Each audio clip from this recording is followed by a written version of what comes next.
Ini yang nggak dapat tempat pendaftaran ya sampai nggak?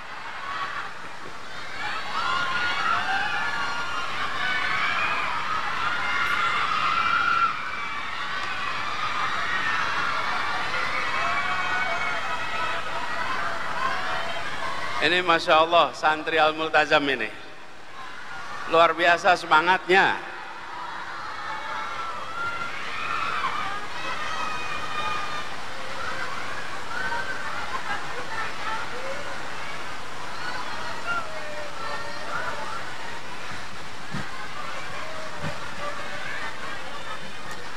Assalamualaikum warahmatullahi wabarakatuh.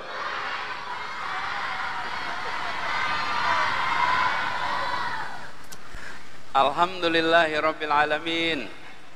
Wassalatu wassalamu ala asrofil anbiya'il mursalin Sayyidina wa habibina wa maulana Muhammadin wa ala alihi wa ashabi ajmain. Rabbi israh li sadri wa yassir li amri wahlul 'uqdatam min lisani yafqahu qawli. Raditu billahi rabba wa bil islami dina wa bil muhammadin nabiyya wa rasulah. Rabbi zidni ilman warzuqni fahma. Amin. Amma ba'du.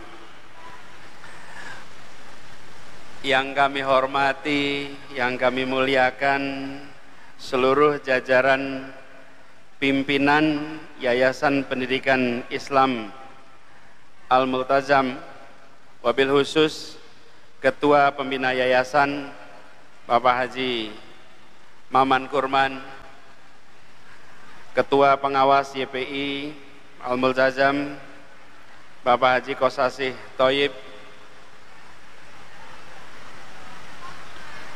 Ketua Yayasan Pendidikan Islam Bapak Uut Pandu Suandana, penerus insyaallah Direktur Pendidikan Kiai Adin Nurhaidin, seluruhnya saja para ustadz, ustazah, dewan guru, dan yang penuh semangat para santri, para mahasiswi. Oh, sound sistemnya kalah.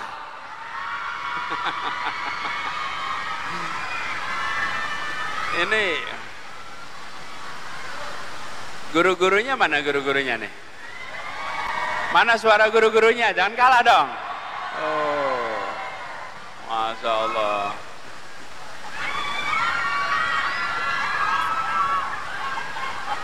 Iya, saya masuk ke sini geter rasanya nih. Menyaksikan semangat yang luar biasa. Insya Allah ini menandakan semangat belajar yang tinggi di tempat ini. Tadi lihat MC-MC-nya, tadi saya datengin. MC-MC-nya, kalian luar biasa. Hebat.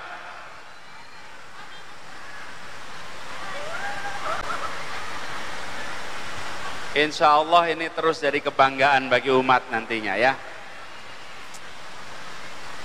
Jadi saya merasa bersyukur akhirnya bisa sampai ke Pondok Pesantren Al-Multazam ini. Sudah lama diniatkan, sudah dengar ceritanya terus menerus, makin jauh gaungnya makin kuat karena sumbernya di sini ada prestasi yang luar biasa. Mudah-mudahan makin hari makin berkembang dan makin memberikan kontribusi yang besar untuk umat. Jadi Bapak Ibu sekalian, para guru, saya sering datang ke sekolah, madrasah, pondok, bolak-balik, banyak tempat. Kalau ditanya di mana rasanya suasana belajar yang baik, kalau datang ke sekolah, cari sekolah yang baik, madrasah yang baik, bukan tanya rata-rata nilainya. Rata-rata nilai itu statistik aja. Gini, kalau datang ke sekolah, suasana siswanya tegang, ini bukan sekolah yang bagus. Kalau datang ke sekolah, suasananya ceria, ini tempat yang bagus. Kenapa? Karena belajar dalam suasana yang menyenangkan itu penting sekali, betul tidak? Kalau suasana belajar itu menyenangkan, maka proses pembelajaran itu imbal balik. Yang mengajar belajar, yang diajar juga belajar. Dua-duanya jadi pembelajar. Tapi kalau tegang itu suasananya berubah. Biasanya gini, datang berat hati, berada di dalam proses pembelajaran berat hati, pulang senang hati. Nah ini masalah nih. Datang berat hati, belajar berat hati, pulang senang hati. Tapi kalau datang dengan senang hati, dalam proses pembelajaran senang hati, pada saat pulang berat hati, berarti di situ ada pendidikan yang baik. Insyaallah Al-Multazam termasuk yang baik nih. Tadi sepanjang saya jalan nggak ada tuh wajah yang tidak ceria.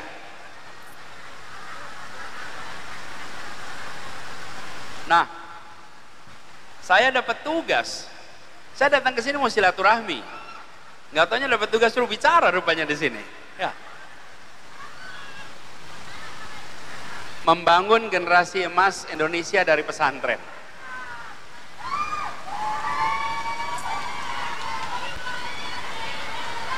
Di sana kedengeran nggak suaranya? Kedengeran?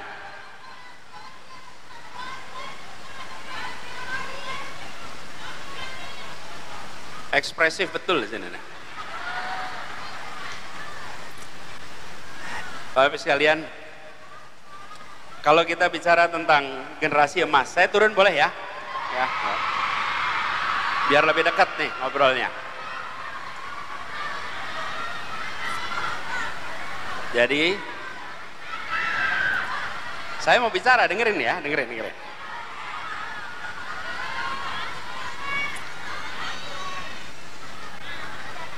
Izin saya ke belakang Pak, biar nanti bisa nyambung sama semuanya.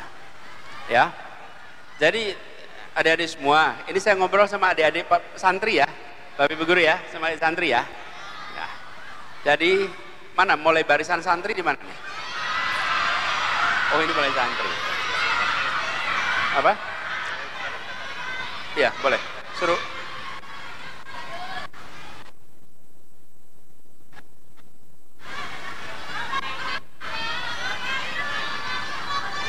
Ya, gini,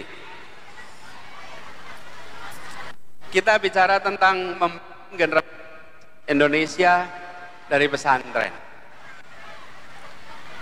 yang sekarang sudah ditumbuhkan. Ini seru betul ya, penonton samping nih. Oke.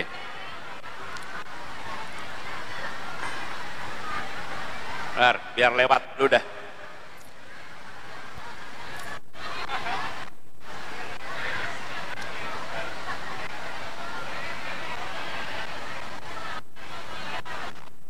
Ya. Biar semuanya dapat kesempatan ya, duduk. Jadi, dari semua, ketika kita bicara tentang pendidikan, itu proses pembelajaran. Proses pembelajaran ini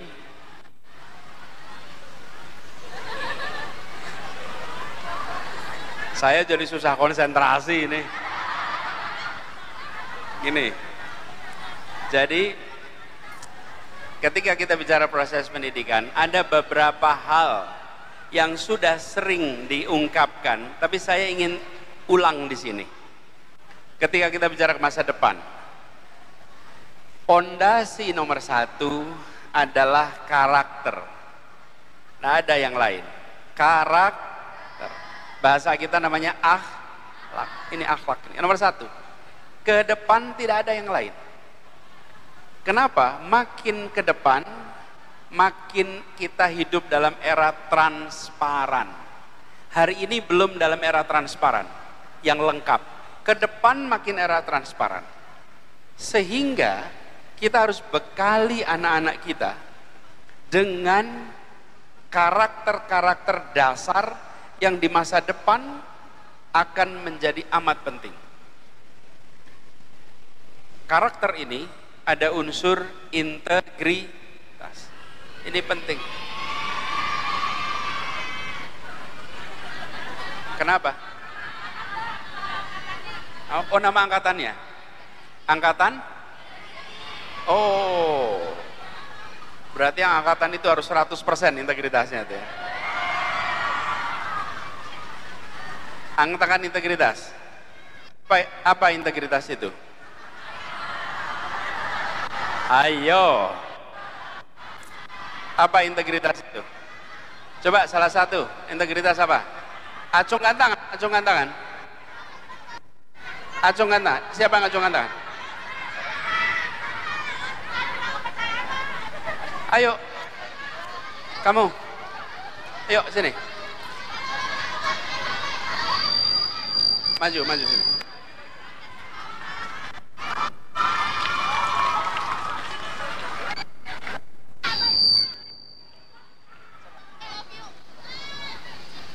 Yuk, apa itu integritas? Sini, sini, sini. Namanya siapa? Nama aku Nadia. Nadia. Yuk, Nadia dari mana? Dari Tegal. Tegal. Kelas berapa sekarang? Kelas 8. Kelas 8. Yuk, apa integriti itu apa? Integritas. Integritas itu satu kesatuan yang utuh yang memancarkan aura kewibawaan dan kejujuran. Ya. Sekali lagi. Sekali lagi. Sekali lagi. Integritas adalah satu kesatuan yang utuh yang memancarkan aura kewibawaan dan kejujuran. Maju sini, Nadia. Maju. Ya. Gini. Ibu dengerin apa? Yang ini ketutupan kasihan. Nunggu. Gak apa-apa. Nah, gak apa-apa. Ya. Aura yang mencerminkan kewibawaan, kejujuran. Kata kuncinya kejujuran. Tambahin lagi. Saya beri contoh nih. Kalau seorang kepala preman di pasar, di terminal, dia selalu menceritakan semua kejahatan yang dia ceritakan, yang dia lakukan. Dia jujur, dia berwibawa, dia berintegritas tidak? Dia selalu ceritakan, tadi malam saya malakin, ya, saya malakin si Anu. Dan semua orang mendengerin, wibawa betul dia. Dan jujur dia ceritakan semua kejahatannya. Berintegritas tidak? Loh, tadi kan integritas wibawa sama jujur. Berarti ada tambahannya kan?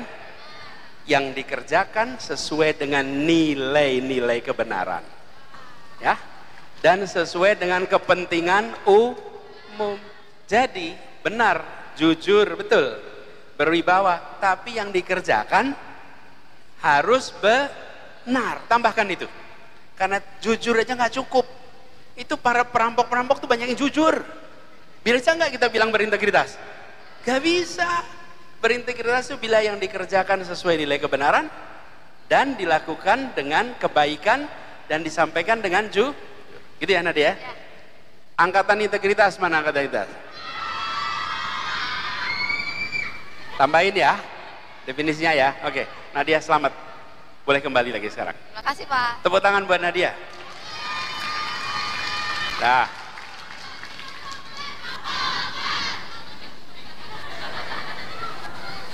Perwakilannya keren. Nah, terusin sekarang. Jadi satu karakter. Teman-teman sekalian, kenapa saya katakan integritas ini paling penting? Integritas ini kita bicara tentang Indonesia. Salah satu masalah paling besar di negeri ini adalah soal integritas. Integritas, praktek korupsi itu gejalanya. Penyakitnya adalah tidak adanya integritas. Sakit panas. Panas itu gejala. Ibu-ibu lihat anaknya sakit panas. Mau dikasih Panadol terus, nggak sembuh.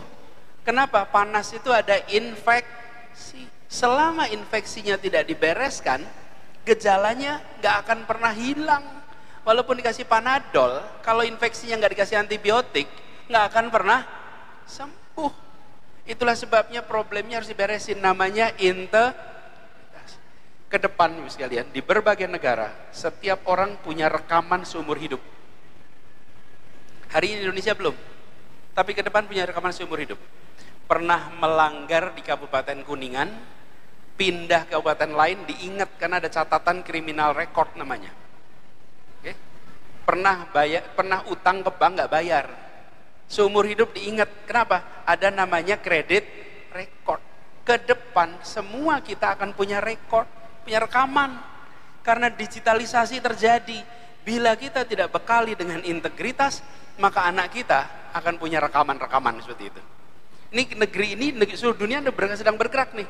Jadi nomor satu, karakter, integritas unsur utamanya. Tapi nggak cukup. Karakter itu dua, karakter moral dan karakter kinerja.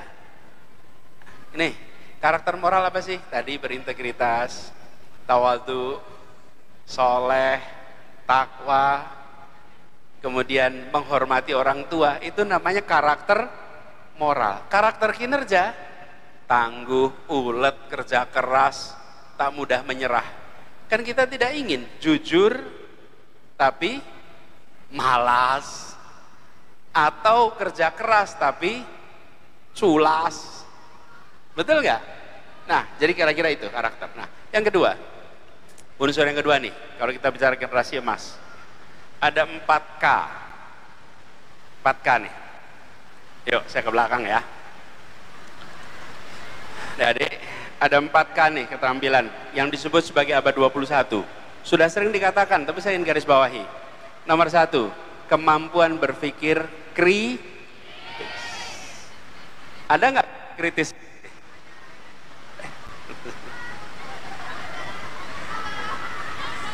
Kemampuan berpikir kritis. Yang kedua,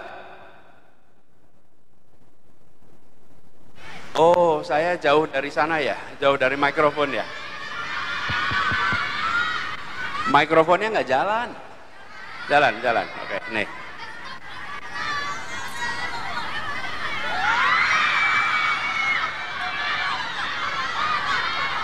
Kreatif, kritis, kedua yang ketiga kemampuan yang keempat kemampuan itu 4 itu yang mendasar. Kemampuan berpikir kritis ini yang harus ditumbuhkan di umat Islam. Banyak dari kita memiliki kemampuan berpikir, tetapi kapasitas untuk berpikir kritisnya nggak tumbuh. Teman-teman harus menumbuhkan kemampuan berpikir kritis. Insya Allah di Al-Multazam ini ditumbuhkan kemampuan berpikir kritisnya.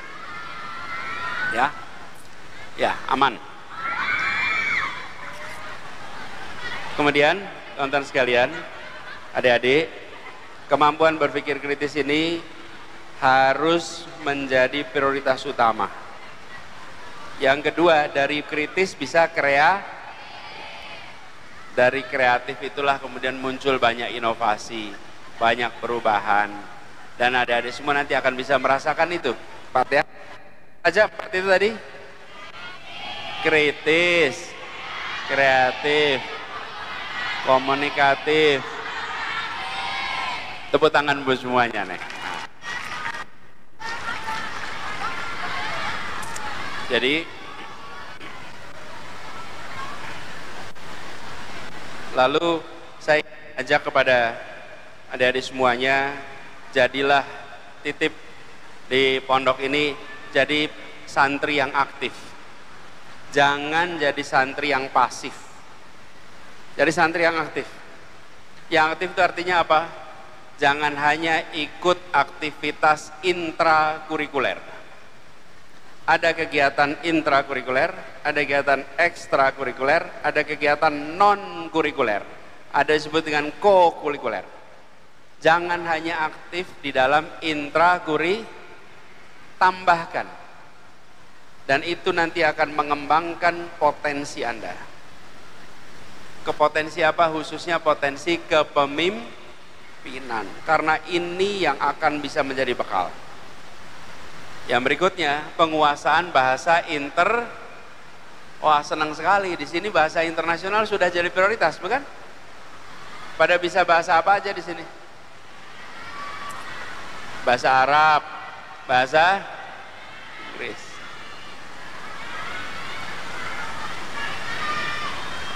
Bahasa apa?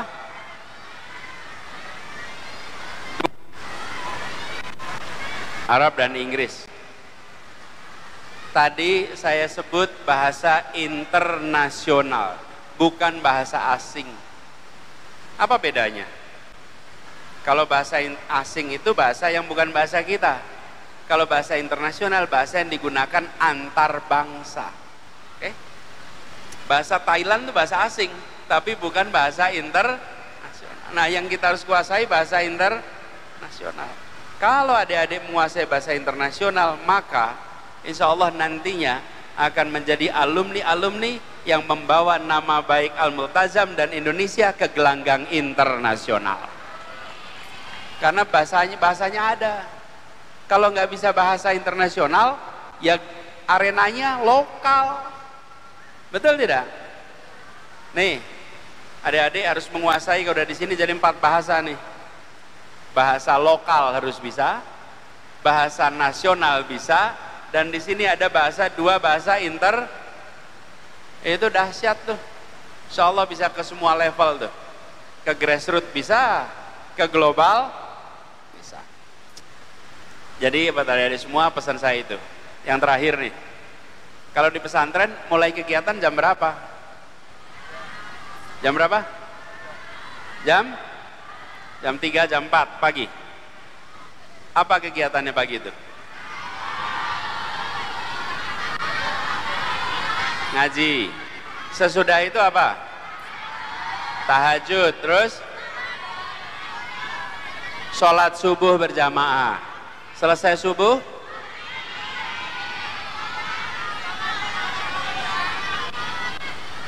Quran sampai jam 6. Terus jam 6 apa? Siap-siap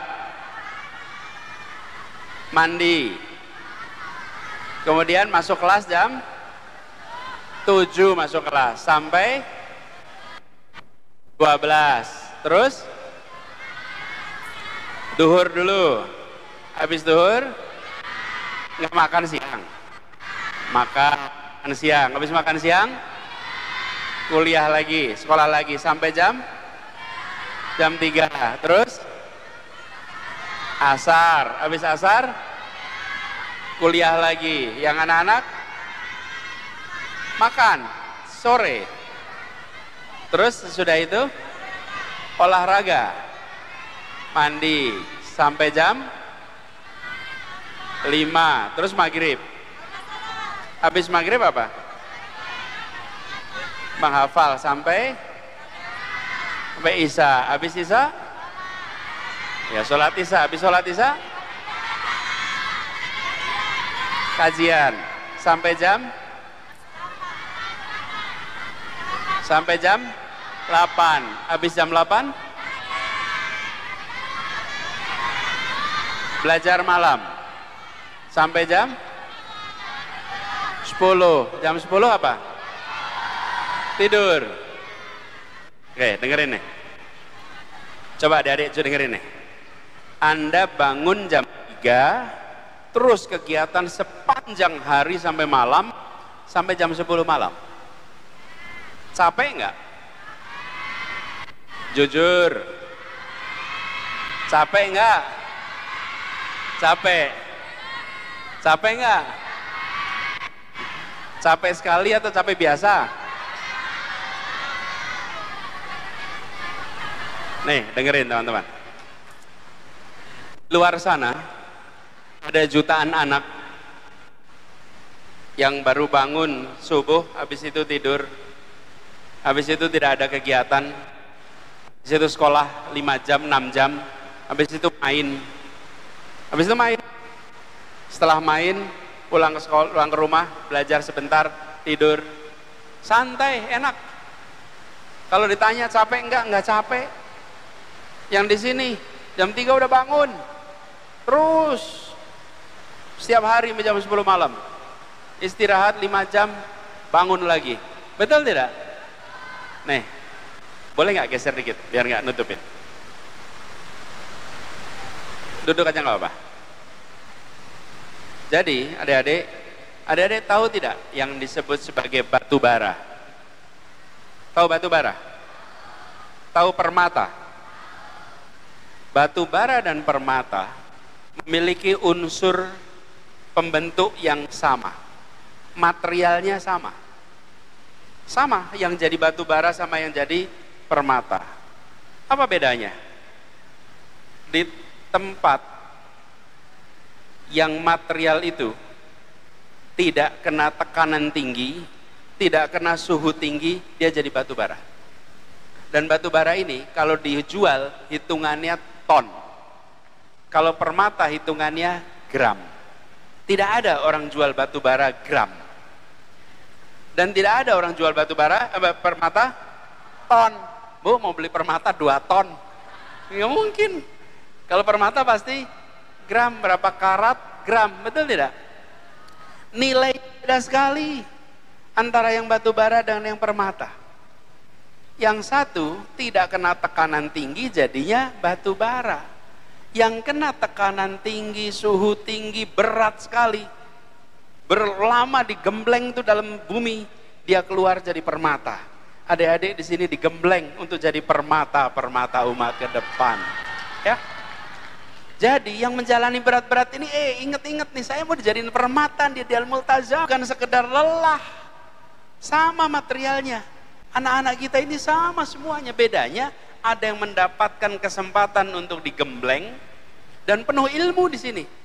Kenapa dikerjain rutin? Supaya terjadi pembiasaan. Kalau sudah jadi kebiasaan nanti jadi budaya. Udah jadi budaya. Kalau udah jadi budaya udah nggak perlu diingetin lagi. Udah langsung tuh terjadi. Dan itu terjadi di sini. Jadi adik-adik, ketika Anda menjalani dan mengatakan capek, berat, normal. Tapi sadari, ini adalah perjalanan panjang untuk jadi mutiara, permata-permata kebanggaan bagi umat kita. Ya, adik-adik semua di sini. Nah, ini semua bagian dari proses belajar panjang. Jaga stamina itu. Jaga stamina itu. Jangan sampai kendor. Jangan sampai luruh. Ya, itu pengantar dari saya. Kalau ada yang mau tanya boleh.